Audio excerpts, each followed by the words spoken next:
सुप्रभात दोस्तों, साथियों और कभी न थकने वाले योद्धाओं। आज बुधवार 3 दिसंबर 2025 है। आज का दिन मुश्किल है। मैं आपको झूठी तसल्ली नहीं दूंगा।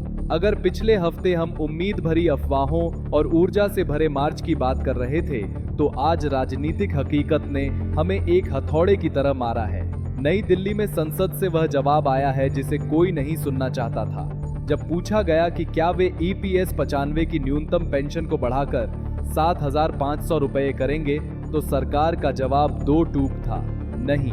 कोई लाग लपेट नहीं, कोई शायद नहीं। उन्होंने कहा है कि आंकड़े इसकी इजाजत नहीं देते। लेकिन दोस्तों, कहानी ना पर खत्म नहीं होती। जहां सरकार पुरानी योजना के पेंशन भोगियों के लिए दरवाजा बंद कर रही है, वहीं नियामक प्राधिकरण PFRDA नई योजना NPS और UPS वालों के लिए खिड़कियां खोल रहा है, उन्हें निवेश के अधिक आक्रामक विकल्प दे रहा है। और सबसे महत्वपूर्ण, इनकार के बाद पेंशन भोगी चुप नहीं बैठे हैं। आज ही एक पत्र सीधे प्रधानमंत्री नरेंद्र मोदी की मेज की ओर भेजा गया है। लड़ाई अब उम्मीद से प्रतिरोध रेजिस्टेंस की ओर बढ़ गई है। आज के कार्यक्रम में संसद में झटका, हम न्यूनतम पेंशन बढ़ाने से आधिकारिक इनकार का विश्लेषण करेंगे। एक्चुरियल डेफिसिट क्या है और पेंशन को 1,000 रुपए पर बनाए रखने के लिए वे इसे बहाने के रूप में क्यों इस्तेमाल कर रहे हैं। NPS UPS के लिए खेल के नए नियम। PFRDA ने लाइफ साइकिल 75 और एग्रेसिव विकल्प पेश किए हैं। मैं आपको समझाऊंगा कि क्या ज्यादा कमाने के लिए ज्यादा जोखिम लेना आपके लिए सही है। आखिरी पत्र। पेंशन भोगी समन्वय समिति ने प्रधानमंत्री को पत्र लिखकर मांग की है कि अदालती फैसलों का पालन किया जाए। गरिमा की लड़ाई अभी भी जिंदा है। एक पल निकालें, गहरी सांस लें, क्योंकि आज हम बिना किसी फिल्टर के सच का विश्लेषण करने जा रहे हैं। मैं अरिकेश वेराग हूं और ये वो बातें हैं जो आपको जाननी चाहिए। हम दिन की सबसे कठिन खबर के साथ शुरुआत करते हैं, जिसे द इकोनॉमिक टाइम्स और फाइनेंशियल एक्सप्रेस ने रिपोर्ट किया है। हफ्तों से इंटरनेट पर अफवाहें थीं, जिनका हमने यहां सावधानी से विश्लेषण किया था कि EPS 95 योजना की न्यूनतम पेंशन में तत्काल वृद्धि होने वाली है। 7,500 रुपए की बात हो रही थी, 9,000 की बात हो रही थी। आज 3 दिसंबर को अधिकारियों ने संसद में बात की और उन उम्मीदों पर पूरी तरह से ब्रेक लगा दिया। बयान। सरकार ने स्पष्ट कर दिया है कि वह न्यूनतम पेंशन को उसके मौजूदा स्तर 1,000 रुपए से बढ़ाने पर विचार नहीं कर रही है। आधिकारिक कारण उन्होंने जिस मुख्य शब्द का इस्तेमाल किया है वह है एक्चुरियल डेफिसिट। सरल भाषा में इसका क्या मतलब है? सरकार का तर्क है कि कर्मचारी पेंशन फंड EPF के पास पर्याप्त पैसा नहीं है। उनका कहना है कि जो पैसा आ रहा है, कर्मचारियों और नियोक्ताओं का योगदान, वह उतना नहीं है कि अगर वे न्यूनतम पेंशन बढ़ाते हैं तो भुगतान किया जा सके। श्रम मंत्रालय के अनुसार बिना किसी नए वित्त पोषण मॉडल, यानी बिना टैक्स या योगदान को बड़े पैमाने पर बढ़ाए, पेंशन को 7,500 रुपए तक बढ़ाना सिस्टम को दिवालिया कर देगा। उनका कहना है कि यह अव्यावहारिक, इनवायबल है। अरिकेश का विश्लेषण। दोस्तों, एक्चुरियल डेफिसिट एक वास्तविक तकनीकी शब्द है, लेकिन यह एक राजनीतिक विकल्प भी है। जब सरकार कहती है कि EPS 95 के पेंशन भोगियों के लिए पैसा नहीं है, जिन्होंने 30 साल तक कारखानों, परिवहन और दफ्तरों में काम करके इस देश को बनाया, लेकिन साथ ही बड़े बुनियादी ढांचे या कॉरपोरेट छूट की घोषणा करती है, तो हम प्राथमिकताओं, प्रायोरिटीज के सवाल का सामना कर रहे हैं। वर्ष 2025 में पेंशन को 1,000 रुपए पर बनाए रखना क्रूर है। 1,000 रुपए में मधुमेह, डायबिटीज की 1 महीने की दवा भी नहीं आती। घाटे का तर्क गणितीय रूप से मान्य हो सकता है, लेकिन नैतिक रूप से यह लाखों बुजुर्गों के मुंह पर तमाचा है। आज की खबर पुष्टि करती है कि नए साल का कोई सरप्राइज गिफ्ट नहीं मिलने वाला है। यदि बढ़ोतरी होती है तो यह किसी सहज राजनीतिक इच्छा शक्ति से नहीं, बल्कि अत्यधिक दबाव के कारण होगी, जो उस वित्त पोषण मॉडल को बदलने के लिए मजबूर करेगी।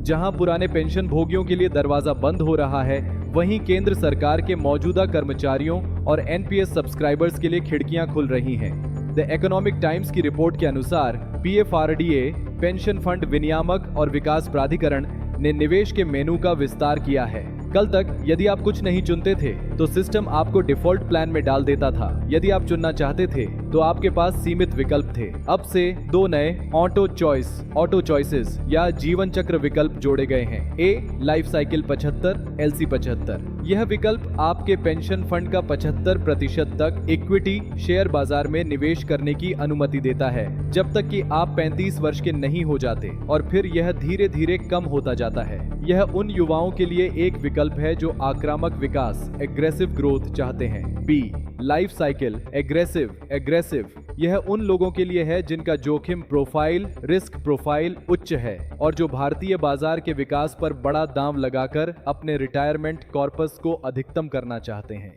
इन अतिरिक्त विकल्पों के साथ अब उन लोगों के लिए कुल 6 निवेश विकल्प हैं जो डिफॉल्ट योजना नहीं चुनते हैं। आपकी जेब के लिए इसका क्या मतलब है? इसका मतलब है लचीलापन, फ्लेक्सिबिलिटी। सरकार यह मान रही है कि सभी कर्मचारी एक जैसे नहीं होते। 25 साल का एक युवा करोड़पति पेंशन पाने की कोशिश करने के लिए शेयर बाजार में अधिक जोखिम उठा सकता है। 55 साल के कर्मचारी को अपनी पूंजी की सुरक्षा की जरूरत है। मेरी सलाह, यदि आप NPS या नए UPS के अधीन हैं, तो इस खबर को नजरअंदाज न करें। अपने PRAN खाते में लॉगिन करें। जांचें कि आप किस विकल्प में हैं। यदि आप युवा हैं और कंजर्वेटिव रूढ़िवादी विकल्प में हैं, तो आप लंबी अवधि में बहुत सारा पैसा खो सकते हैं। यदि आप रिटायरमेंट के करीब हैं और एग्रेसिव विकल्प में जाते हैं, तो अगर कल बाजार गिरता है तो आप अपनी बचत खो सकते हैं। ये नए विकल्प शक्तिशाली उपकरण हैं, लेकिन वे एक तेज चाकू की तरह हैं। वे दावत पकाने के काम आते हैं या उंगली काटने के। ज्ञान के साथ इनका प्रयोग करें। और हम उस विषय पर वापस आकर कार्यक्रम समाप्त करते हैं जो हमें दुख देता है। संसद में सरकार के इनकार ने पेंशन भोगियों को पंगु नहीं बनाया है, इसके विपरीत इसने आक्रोश की चिंगारी को भड़का दिया है। द टाइम्स ऑफ इंडिया की रिपोर्ट के अनुसार EPS 95 सेवानिवृत्त कर्मचारी समन्वय समिति कोऑर्डिनेशन कमेटी ने सीधे प्रधानमंत्री नरेंद्र मोदी को एक तत्काल पत्र भेजा है। पत्र की सामग्री, यह एहसान मांगने वाला पत्र नहीं है, यह न्याय की मांग करने वाला पत्र है।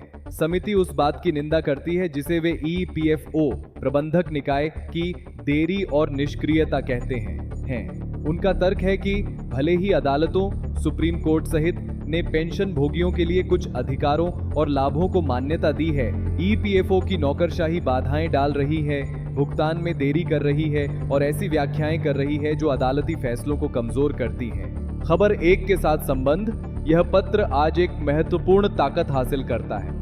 सरकार संसद में कहती है कि पैसा नहीं है, एक्चुरियल डेफिसिट। पेंशन भोगी अपने पत्र में जवाब देते हैं, हम खैरात नहीं मांग रहे हैं, हम वह मांग रहे हैं जो न्यायपालिका पहले ही कह चुकी है कि हमारा है। यह पत्र संरचनात्मक असमानता, स्ट्रक्चरल इनिक्विटी पर बहस को फिर से जीवित करता है। यह कैसे संभव है कि एक सांसद को केवल एक कार्यकाल के बाद एक उदार आजीवन पेंशन मिले, जबकि 35 साल तक EPS में योगदान देने वाले एक कर्मचारी को 1000 रुपये मिलते हैं और उसे बताया जाता है कि इसे बढ़ाना अव्यावहारिक है। पेंशन भोगियों के प्रतिनिधि मोदी से कह रहे हैं, आप हस्तक्षेप करें क्योंकि आपकी नौकरशाही हमें विफल कर रही है। यह पत्र और अधिक लामबंदी मोबिलाइजेशन से पहले का कदम है। यदि राजनीतिक उत्तर नहीं है और प्रशासनिक उत्तर देरी है, तो पेंशन भोगियों के पास एकमात्र रास्ता सड़क और अदालत का बचता है। दोस्तों, यह 3 दिसंबर हमें कड़वे स्वाद के साथ छोड़ रहा है, लेकिन स्पष्ट दिमाग के साथ। कड़वा सच, सरकार आज के अनुसार न्यूनतम पेंशन को 7,500 रुपए तक बढ़ाने की योजना नहीं बना रही है। वे घाटे को ढाल के रूप में उपयोग कर रहे हैं। किसी निष्क्रिय चमत्कार की उम्मीद न करें। वृद्धि तभी होगी जब सामाजिक दबाव असहनीय हो जाएगा। तकनीकी अवसर, यदि आप सक्रिय कर्मचारी हैं तो NPS के नए विकल्पों का लाभ उठाएं। अपने निवेश पर नियंत्रण रखें क्योंकि कोई और आपके लिए ऐसा नहीं करेगा। नैतिक लड़ाई, समन्वय समिति का समर्थन करें। प्रधानमंत्री को लिखा गया उनका पत्र उन लाखों दादा दादी की आवाज है जो महीने का खर्च नहीं चला पा रहे हैं। आज मैं आपसे यह नहीं कहूंगा कि सब ठीक हो जाएगा। आज मैं आपसे कहता हूं, स्थिति कठिन है, सूचित रहें और संगठित हों। वित्तीय सुरक्षा उपहार में नहीं मिलती, इसे जीतना पड़ता है। इस कठिन लेकिन आवश्यक विश्लेषण में मेरा साथ देने के लिए धन्यवाद। मैं अरिकेश वेराक हूं। अपना सिर ऊंचा रखें और अपने कागज दुरुस्त रखें। हम कल मिलेंगे। सुप्रभात।